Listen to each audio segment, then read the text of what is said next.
Welcome to another OCD Recovery Instagram Live.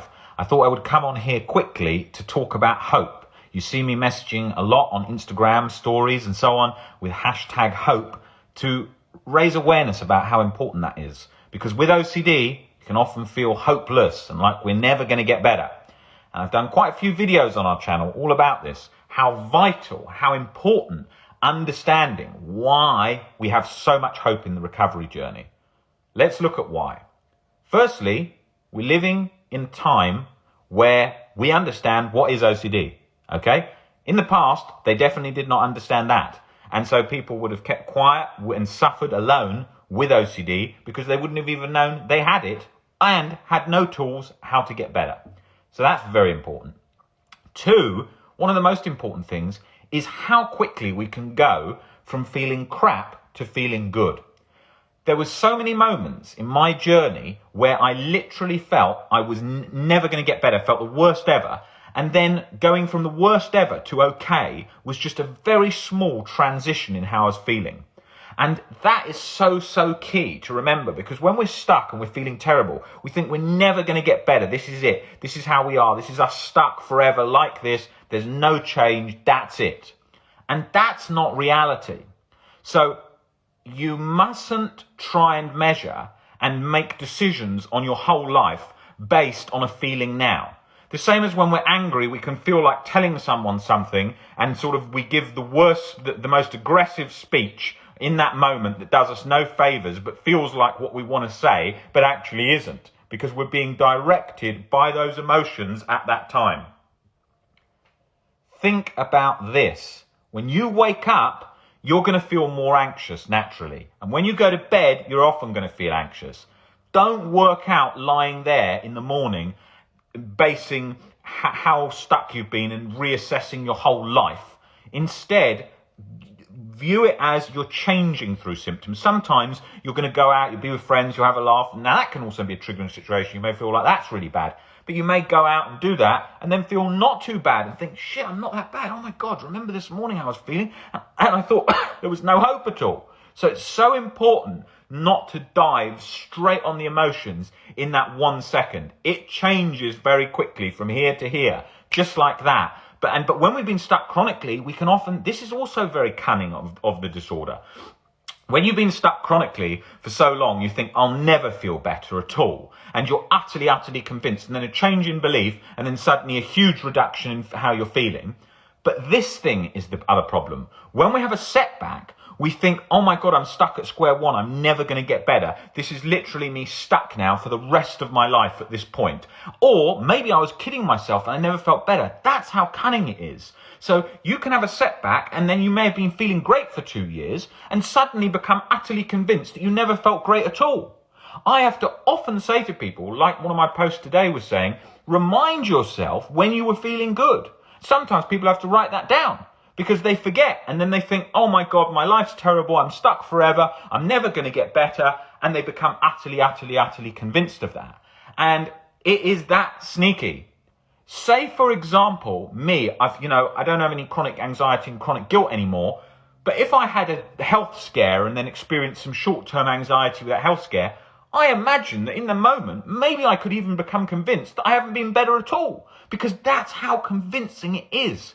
When we feel a certain way, we can't imagine how we felt before. And it almost feels like it never happened. It's that sneaky. It's like if you're hot, in a hot country, trying to imagine if you're cold or vice versa. It's not so easy. But with OCD, it's extra sneaky with that. And the other thing it does is it steals time. So when you're engaging in like a compulsive cycle and rumination and going through that all the time, you think, I'm never gonna, I've got all the time in the world. This is the most important thing I've got to completely focus on, all my energy, laser focus right now. Whereas in fact, in reality, that is, because it's the life and death internal struggle, we think, I've just got to get there and then I can relax. I can just get there and I'll be at peace. And because we're doing that, we're missing the fact that we've spent maybe months, years doing rumination. And that's what happens all the time. And I spent years, and originally I was so scared when I started recovering because I thought, my God, I was stuck in this cycle for so long and I didn't even know. And I thought I'd done it to myself. And I thought, what an idiot doing all this reassurance and stuff for so long. But it's not as simple as that, because obviously it's quite tricky how it operates. So it's really important to be aware of all these tricks and all these sort of sensationary movements that go on. And they're often missed, and people don't understand how those things can create those situations of feeling desperation. Whereas hope is so key at combating that. Say you'd lost 20 years, you wouldn't have lost it. You're still functioning, you're still living, you're still seeing and observing things. Even if you're watching a movie highly anxious, you're still living and doing that. So you don't lose that. But we then jump to the conclusion, I've lost my whole life if I've suffered from OCD, because I don't want a life with OCD. And then we jump like from 0 to 100. So all that hope stuff is about showing that you can recover, and that recovery is the absence of chronic guilt and chronic anxiety, and go for that and give it your all and really go for that and harness that life. And even if you've been stuck 20 years, 30 years, so what?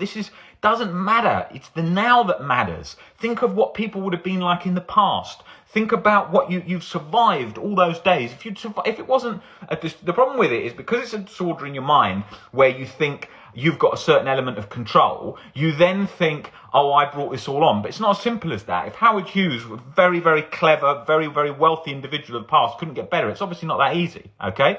So it's tricky, and I know that, and I've felt that, and we've all felt that. It's tricky, okay? We've all felt how tricky it is. So we've got to give ourselves compassion. We've got to give ourselves compassion like my last video was talking about, and we've got to focus on the opportunity, the hope, and motivate ourselves in this moment for the things we're going to gain. This was a gift in a lot of ways for me. People don't often like to hear that, but this was a bloody gift for me. Why? Because it opened my eyes and my mindset and changed my perspective to empower my life. If I didn't see things like that, I was operating on a very shallow surface level existence. So this was absolutely key in personal growth for me, as it is with so many people in their own OCD recovery journeys. So we really have to focus on that and think about how beneficial that is instead of all the negatives. So again, that's a shift in perspective. These shifts happen very quickly at times, and they happen at moments we weren't expecting at all. So you really, really need to think about these little by little and think one day at a time.